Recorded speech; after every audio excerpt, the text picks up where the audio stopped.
Hello बच्चों, आज हम लोग पढ़ेंगे 10th सीबीएसई का पहला चैप्टर। ठीक है, 10th सीबीएसई का पहला चैप्टर जो है chemical reaction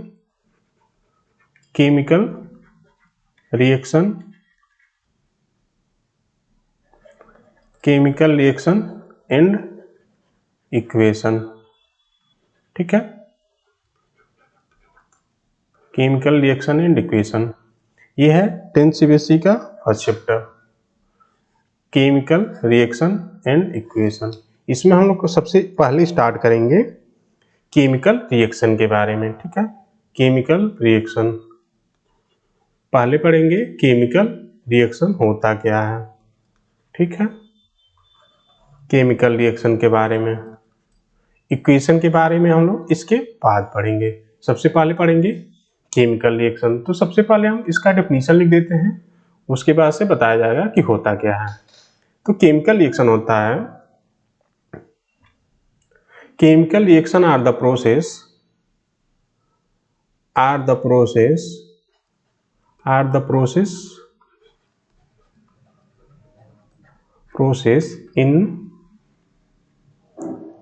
in which new substance formed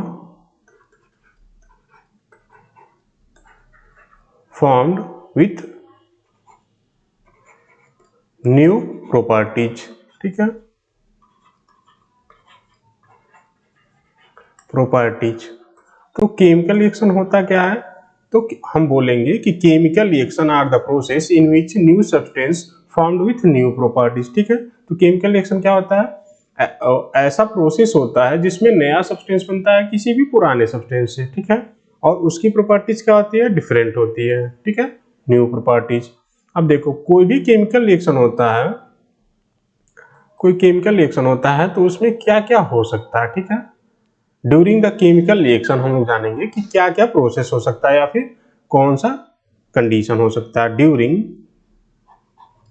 chemical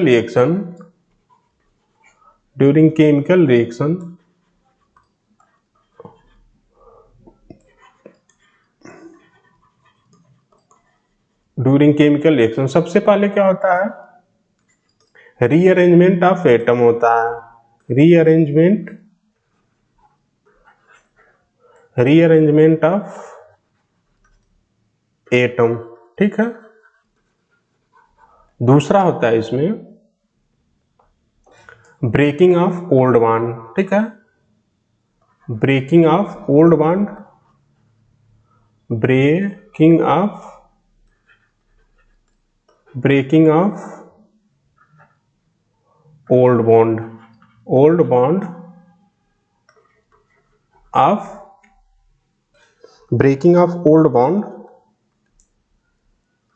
of reactant. ठीक है, reactant.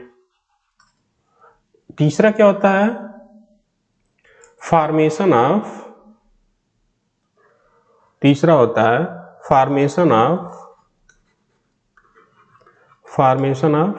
New bond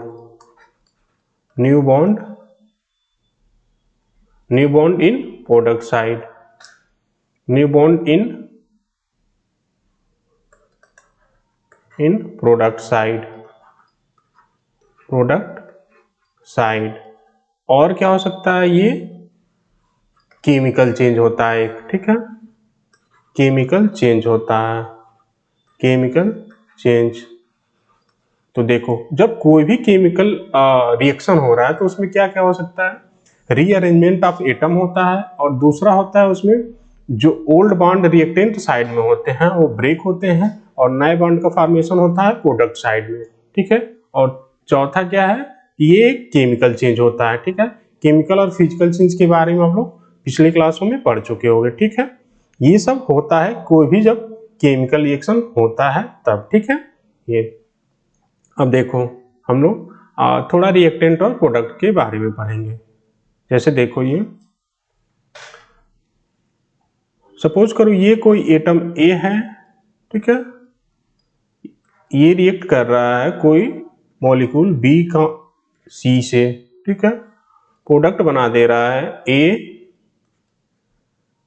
C plus B, ठीक है। अब देखो यहाँ पे है ए प्लस, ये बी और सी के बीच में कोई बॉन्डिंग है, ठीक है, तो ये क्या होगा, ब्रेक होगा, ये क्या होगा, ब्रेक होगा, ब्रेक ब्रेक होगा, ठीक है। और यहां पे नए बॉन्ड का फॉर्मेशन होगा A bond C plus B से, ये क्या है, new bond, new bond, new bond formation, new bond formation. ये क्या है, old bond breaking, old bond break, old bond break. अब देखो यहाँ पे तुम्हें दिख रहा होगा कि जो रिएक्टेंट साइड है वो क्या हो रहा है, वहां पे ओल्ड बॉन्ड का ब्रेकिंग हो रहा है, और जो प्रोडक्ट साइड है वहां पे क्या हो रहा है, नए बॉन्ड का फॉर्मेशन हो रहा है, ठीक है। अब देखो यहाँ पे रिएक्टेंट और प्रोडक्ट, ये दोनों इंपॉर्टेंट है। रिएक्टेंट क्या होता है और प्रोडक्ट क्या होता है, हम लोग थोड़ा इसके बारे में जान लेंगे। रिएक्टेंट तो इसका डेफिनेशन हम लोग लिखेंगे, the substance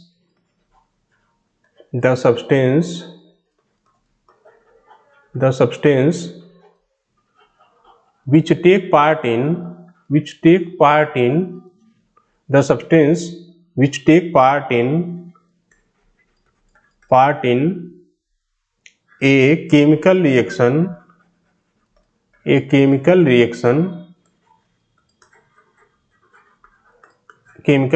is called reactant, ठीक है, ये होता है रिएक्टेंट। दूसरा हम लोग जान देंगे प्रोडक्ट क्या होता है, अभी इसको बताया भी जाएगा, प्रोडक्ट, ठीक है। ये तो हो गया डेफिनेशन इसका, रिएक्टेंट और प्रोडक्ट का, ठीक है। देखो तो प्रोडक्ट का डेफिनेशन होता है, the new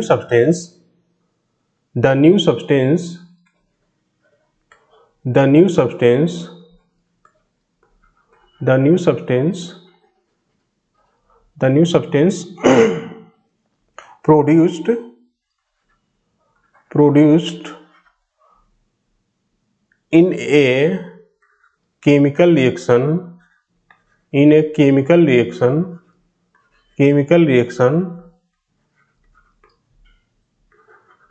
are called product, ठीक है, प्रोडक्ट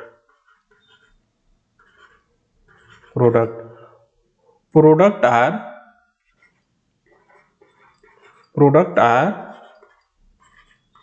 written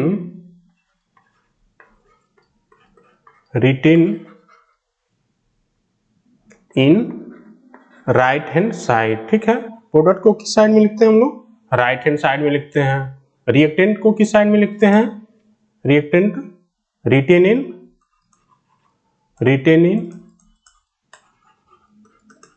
इन लेफ्ट हैंड साइड, ठीक है, लेफ्ट हैंड साइड में लिखते हैं। अब देखो यहाँ पे सपोज करो ये कोई रिएक्शन है, अभी जो हम लोग ऊपर पढ़े हैं, ये देखो ए प्लस बी सी, ठीक है, रिएक्ट करके बना रहा है ए सी प्लस बी, ठीक है। अब देखो ये कौन सा साइड है, ये है लेफ्ट हैंड साइड, ठीक है, ये क्या है, राइट हैंड साइड है, ठीक है, राइट हैंड साइड।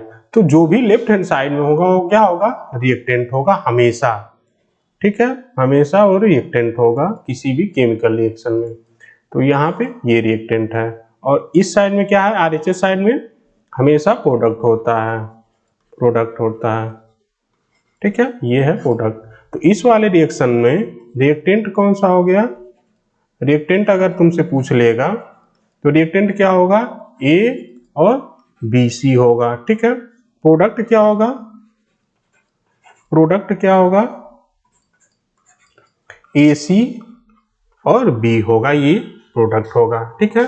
तो किसी भी रिएक्शन में जो लेफ्ट हैंड साइड होता है वो हमेशा रिएक्टेंट होता है, और राइट हैंड साइड में जो होता है वो प्रोडक्ट होता है, ठीक है। ये होता है रिएक्टेंट और प्रोडक्ट के बारे में हम लोग जान गए, ठीक है। एक और आपको बता दे रहे हैं, जैसे देख लो, सपोज करो ये कोई रिएक्शन है, हम लोग पढ़ रहे हैं कैल्शियम कार्बोनेट को डिकम्पोज कर रहे हैं, ठीक है। ये है हीटिंग का साइन, ये है हीटिंग का साइन। तो ये ब्रेक हो जाएगा कैल्शियम ऑक्साइड में और CO2 में। तो आपको कंफ्यूज नहीं होना है कि यहाँ पे रिएक्टेंट साइड में केवल एक कंपाउंड है और प्रोडक्ट साइड में दो मॉलिक्यूल्स हो गए हैं। तो ऐसा नहीं है कि दो मॉलिक्यूल वाला हम लोग रिएक्टेंट बोल देंगे और एक मॉलिक्यूल्स वाला प्रोडक्ट बोल देंगे। जो लेफ्ट हैंड साइड में लिखा है ये क्या है, ये है लेफ्ट हैंड साइड, ठीक है, और ये क्या है राइट हैंड साइड, ठीक है। तो लेफ्ट हैंड साइड वाला क्या होगा, हमेशा रिएक्टेंट होगा, लेफ्ट हैंड साइड वाला हमेशा क्या होगा, रिएक्टेंट होगा, और ये राइट हैंड साइड वाला हमेशा प्रोडक्ट होगा, ठीक है, राइट हैंड साइड वाला हमेशा प्रोडक्ट होगा। तो रिएक्टेंट इसमें क्या होगा, इसमें रिएक्टेंट कौन सा होगा बताओ, रिएक्टेंट होगा कैल्शियम कार्बोनेट, ठीक है, और प्रोडक्ट क्या होगा, प्रोडक्ट क्या होगा CaO कैल्शियम ऑक्साइड और कार्बन डाइऑक्साइड, ठीक है, ये दोनों प्रोडक्ट हो जाएंगे। तो आपको रिएक्टेंट और प्रोडक्ट समझ में आ गया होगा, ठीक है, ठीक है। अब देखो, अभी हम लोग पढ़े हैं कि किसी भी केमिकल रिएक्शन में जो नया सब्सटेंस बनता है वो क्या होता है, उसकी प्रॉपर्टी टोटली डिफरेंट होती है। तो यहाँ पे जो भी प्रोडक्ट बनेगा उसकी प्रॉपर्टी रिएक्टेंट से क्या होगी, इंटायरली डिफरेंट होगी, टोटली डिफरेंट होगी। तो हम लोग यहाँ पे लिख सकते हैं पॉइंट लिख सकते हैं, the properties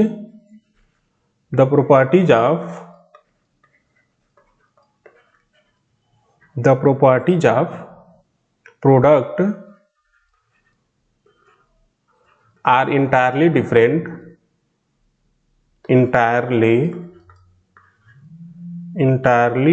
from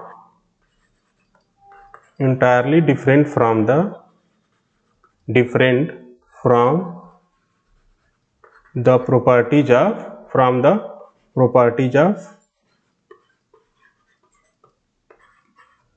properties of reactant, ठीक है, रिएक्टेंट। ये हो गया एक पॉइंट। इसमें क्या है, जो भी प्रोडक्ट की प्रॉपर्टीज होगी वो क्या होगी, टोटली डिफरेंट होगी रिएक्टेंट के प्रॉपर्टीज से। एक और पॉइंट यहाँ पे हम लोग लिख सकते हैं, दूसरा देखो, दूसरा पॉइंट होगा रिएक्टेंट किसी भी केमिकल रिएक्शन में in a chemical reaction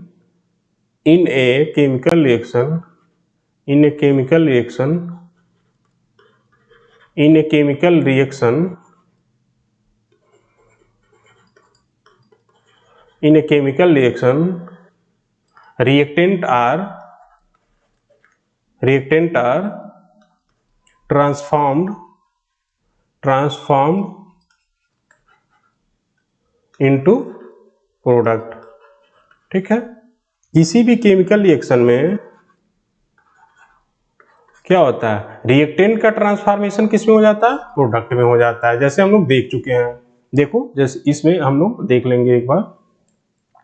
suppose करो ये A प्लस BC है, अब देखो यहाँ पे AC प्लस B बन गया है, तो इसका ट्रांसफॉर्मेशन किस में हो गया है, ये है रिएक्टेंट है, रिएक्टेंट, ये है प्रोडक्ट, ये है प्रोडक्ट, ठीक है, प्रोडक्ट। तो रिएक्टेंट का ट्रांसफॉर्मेशन किस में हो गया है, प्रोडक्ट में। ये क्या हो गया, ट्रांसफॉर्म्ड हो गया है, रिएक्टेंट किस में ट्रांसफॉर्म्ड हो गया है, प्रोडक्ट में ट्रांसफॉर्म्ड हो गया है, ठीक है। और जो प्रॉपर्टीज होगी प्रोडक्ट की वो रिएक्टेंट की प्रॉपर्टीज से क्या होगी, डिफरेंट हो जाएगी, ठीक है। अब हम यहाँ पे देख लेंगे एक रिएक्शन, ठीक है, बर्निंग ऑफ मैग्नीशियम का एक रिएक्शन हम लोग देखेंगे, ठीक है। देखो, burning of magnesium in air, in air मतलब O2 के प्रेजेंस में, ठीक है। तो हम लोग मैग्नीशियम को क्या करेंगे, बर्न करेंगे ऑक्सीजन के प्रेजेंस में, ठीक है। तो देखो हम लोग पिछले क्लास में आप लोग पढ़ चुके होंगे, जब भी मेटल का रिएक्शन करवाएंगे या फिर मेटल को बर्न करेंगे, मेटल को बर्न करेंगे ऑक्सीजन के साथ में, ठीक है। तो ये क्या बनाएगा, मैग्नीशियम ऑक्साइड बनाएगा, मैग्नीशियम ऑक्साइड। ये क्या है, मैग्नीशियम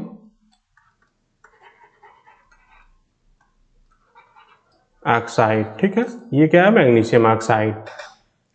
यहाँ पे जो हम लोग मैग्नीशियम लेते हैं वो मैग्नीशियम रिबन के फॉर्म में लेते हैं, मैग्नीशियम रिबन के फॉर्म में लेते हैं। रिबन मीन्स एक थ्रेड लाइक स्ट्रक्चर होता है, ठीक है, थ्रेड लाइक पतला स्ट्रक्चर होता है, ठीक है एक। और ये हम लोग एक्सपेरिमेंट करते हैं लैब में, ठीक है। तो देखो जब हम मैग्नीशियम को बर्न करेंगे ऑक्सीजन के प्रेजेंस में तो क्या बनाएगा, मैग्नीशियम ऑक्साइड बनाएगा। यहाँ पे इस वाले में देखो, इसमें क्या है, इसमें जो है रिएक्टेंट कौन है, रिएक्टेंट कौन सा है, मैग्नीशियम और O2, ठीक है। प्रोडक्ट कौन सा है, प्रोडक्ट है MgO, ठीक है।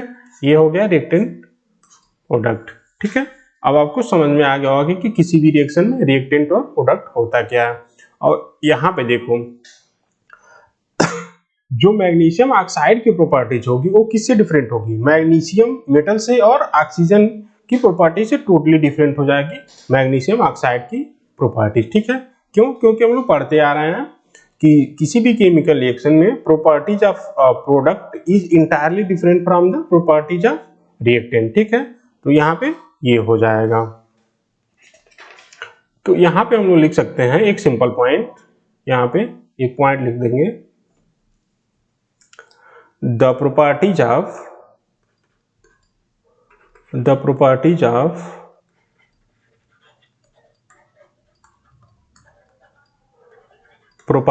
magnesium oxide is different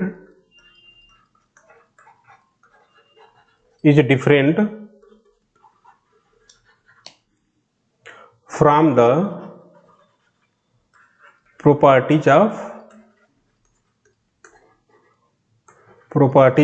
magnesium metal and oxygen gas, ठीक है। तो यहाँ पे जो मैग्नीशियम ऑक्साइड की प्रॉपर्टीज होगी वो किससे डिफरेंट हो जाएगी, मैग्नीशियम मेटल से और ऑक्सीजन गैस से डिफरेंट हो जाएगी, ठीक है। अब देखो हम लोग यहाँ पे इस एक्सपेरिमेंट को कैसे करते हैं, ठीक है। यहाँ पे एक हम मैग्नीशियम रिबन ले लेते हैं, ये सपोज करो थ्रेड लाइक स्ट्रक्चर है मैग्नीशियम रिबन, ठीक है। ये है Mg रिबन, इसको हम लोग बर्न करते हैं, ये बर्न करते हैं हम लोग, ये बर्न कर रहे हैं, बर्न कर रहे हैं, इसका मतलब क्या हुआ, ये O2 से रिएक्ट कर रहा है। तो ये देखो ये बनाएगा मैग्नीशियम ऑक्साइड, ठीक है। मैग्नीशियम ऑक्साइड पाउडर फॉर्म में होता है, पाउडर फॉर्म में, ठीक है, व्हाइट पाउडर फॉर्म में होता है, व्हाइट पाउडर फॉर्म में होता है। अब देखो जो मैग्नीशियम रिबन होता है जो यहाँ पे Mg रिबन जो होता है, मैग्नीशियम रिबन किस में होता है, ये सिल्वरी व्हाइट, ठीक है। इसका कलर क्या होता है, सिल्वरी व्हाइट कलर का होता है, ठीक है। मैग्नीशियम रिबन का कलर क्या होता है, सिल्वरी व्हाइट कलर का होता है। जब हम इसको बर्न करते हैं ऑक्सीजन के प्रेजेंस में तो ये क्या बनाता है, मैग्नीशियम ऑक्साइड का पाउडर बनता है, ठीक है। और ये क्या होता है, dazzling with burn with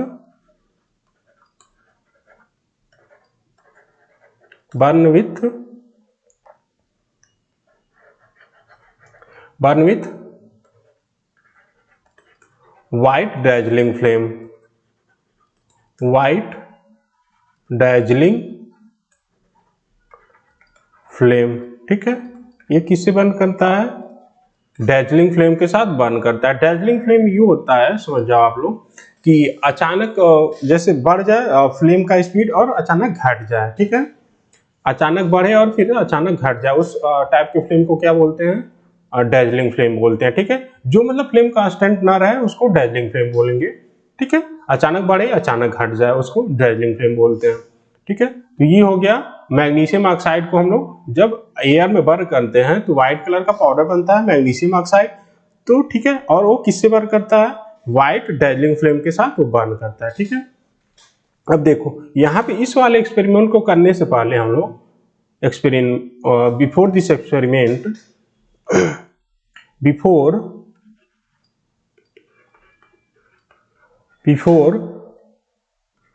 burning of magnesium ribbon, burning of magnesium ribbon,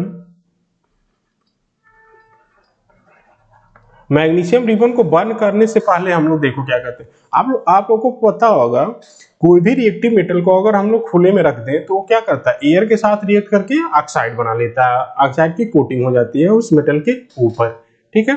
कोई भी अगर मेटल को हम लोग एयर में रख दें तो ऑक्सीजन से रिएक्ट करके क्या हो जाता है? वो मेटल का ऑक्साइड बना लेता है और उस मेटल के ऊपर मेटल ऑक्साइड की कोटिंग हो जाती है। तो उसी तरह से मैग्नीशियम रिबन रखा हुआ है तो उस पर क्या होगा? ऊपर कोटिंग हो जाएगी मैग्नीशियम ऑक्साइड का, ठीक है। मैग्नीशियम ऑक्साइड की कोटिंग हो जाएगी। तो हम लोग सबसे पहले करेंगे मैग्नीशियम रिबन को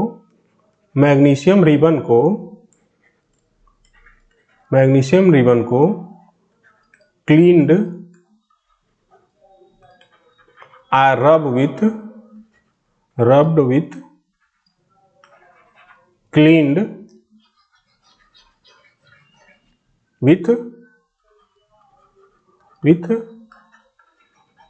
sandpaper to remove the coating of magnesium oxide, ठीक है। मैग्नीशियम ऑक्साइड,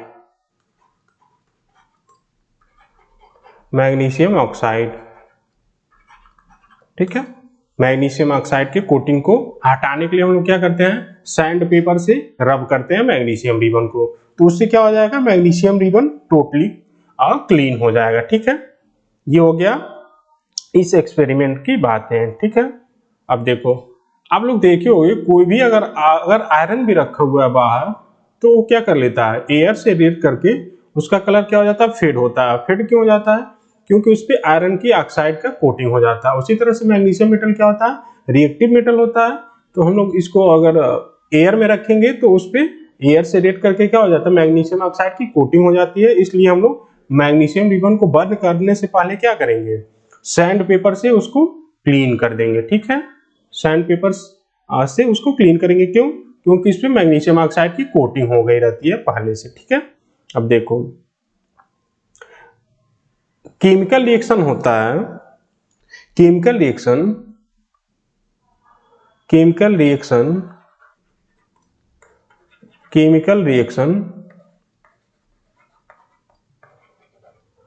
takes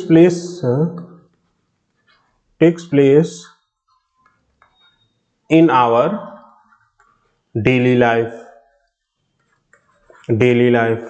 जो हम लोग की डेली लाइफ है उसमें भी तमाम तरह की केमिकल रिएक्शन हो रही है, बस हमें पता नहीं है, ठीक है। जो भी हमारी डेली लाइफ है उसमें मैक्सिमम क्या हो रहा है? केमिकल रिएक्शन हो रहा है, ठीक है। अब देखो उसमें हम लोग कुछ देख लेंगे कि कौन सा होता है केमिकल रिएक्शन। तो ये हो गया केमिकल चेंज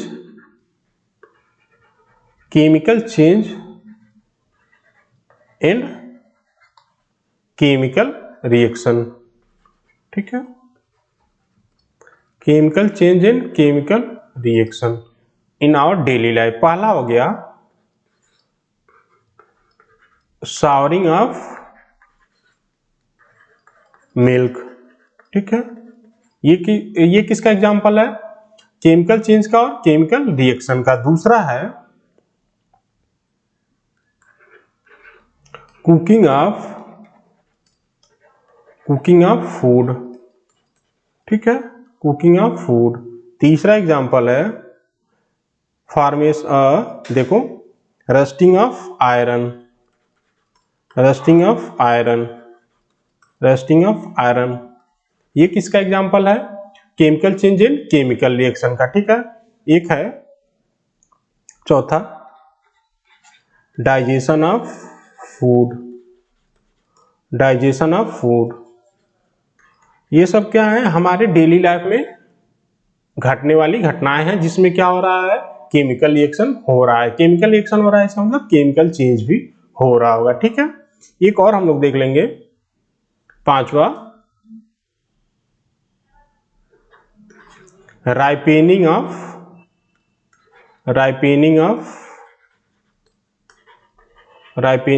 फ्रूट, ठीक है,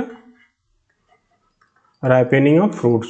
जब फ्रूट्स पक जाते हैं तो उसमें भी क्या हो रहा है? एक केमिकल रिएक्शन ही हो रहा है, इसी वजह से वो पकता है, ठीक है। ये सारे किसका एग्जांपल हो गए?